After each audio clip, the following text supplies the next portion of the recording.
विवेक बिंद्रा का जन्म 5 अप्रैल 1982 को हुआ था।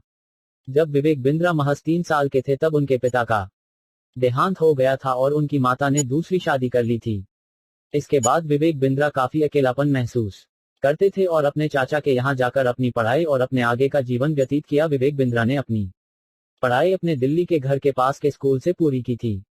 बचपन से ही वह पढ़ाई में बहुत अच्छे थे, मगर पढ़ाई के साथ साथ उन्हें खेलकूद में भी बहुत अधिक रुचि थी। खो खो और इस तरह के अन्य खेलों में उन्होंने अंतर्राष्ट्रीय स्तर तक अपना प्रदर्शन दिखाया है। खेलकूद के विभिन्न क्षेत्र में उन्होंने काफी अच्छा प्रदर्शन दिखाया है और अपने स्कूल के दिनों में 100 से भी अधिक मेडल जीता है।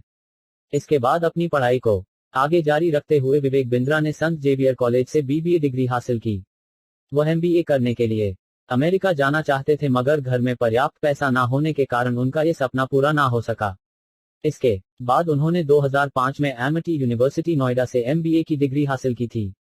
अपने कॉलेज का खर्च निकालने के लिए विवेक बिंद्रा छोटे बच्चों को ट्यूशन पढ़ाते थे और शाम के वक्त नोएडा के मार्केट में डिक्शनरी बेचने का काम करते थे। विवेक बिंद्रा बचपन से ही पढ़ाई में काफी अच्छे थे। उन्हें 10वीं कक्षा से ही बिजनेस के क्षेत्र में रुचि थी, जिस वजह से वह 11वीं 12वीं में कॉमर्स के साथ पढ़ाई करना चाहते थे।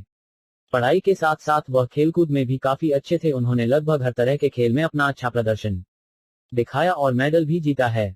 कुछ प्रमुख खेल के रूप में उन्होंने खो खो के खेल को चुना है और उसमें अंतर्राष्ट्रीय स्तर तक खेला भी है। अच्छे अंक से 10वीं कक्षा पास करने के बाद अपने घर के पास के स्कूल से ही उन्होंने कॉमर्स विषय में 11वीं 12वीं की पढ़ाई पूरी की थी। इसके बाद 1991 से 2001 तक संत जेवियर कॉलेज से बीबीए की डिग्री हासिल की और 2005 में नोएडा के एमिटी यूनिवर्सिटी में उन्होंने एमबीए की डिग्री के लिए एडमिशन लिया। अपनी पढ़ाई को पूरा करने के बाद उन्होंने अध्यात्म पर भी बहुत अध्ययन किया। उसके बाद अपने बिजनेस के ज्ञान को लोगों तक पहुंचाने के लिए चले आए। डॉक्टर विवेक बिंद्रा के परिवार के बारे में उन्होंने कभी भी खुलकर किसी इंटरव्यू में नहीं कहा है, मगर अपने वीडियो में उन्होंने एक बार बताया है कि जब विवेक महज 3 वर्ष के थे तब उनके पिता का निधन हो गया था। पिता का निधन होने के बाद उनकी माता ने दूसरी शादी कर ली और अपना एक नया परिवार बसा लिया, जिसमें विवेक को काफी अकेलापन महसूस होता था। इसके बाद विवेक बिंद्रा कभी चाचा के घर कभी बुआ के घर इस तरह घूमते हुए अपनी छुट्टियों को बिताते थे और अधिकतर समय अपने स्कूल के हॉस्टल में रहते थे। विवेक बिंद्रा एक सफल व्यक्ति के साथ एक सफल पिता और एक सफल पति भी है। उनकी पत्नी का नाम गीता सबरवाल और उनके बेटे का नाम माधव बिंद्रा है। इसके अलावा उन्होंने 4 साल तक सन्यासियों के बीच अपना जीवन व्यतीत किया है, जिस वजह से उनका एक छोटा परिवार सन्यासियों के बीच भी बन गया है।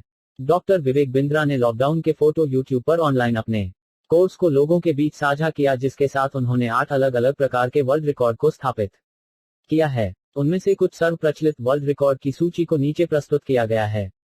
Guinness world records trademark sign startup business management August 2020। Guinness world records trademark sign strategic management July 2020। Guinness world records trademark sign online sales lesson May 2020। Guinness world records trademark sign online business lesson April 2020।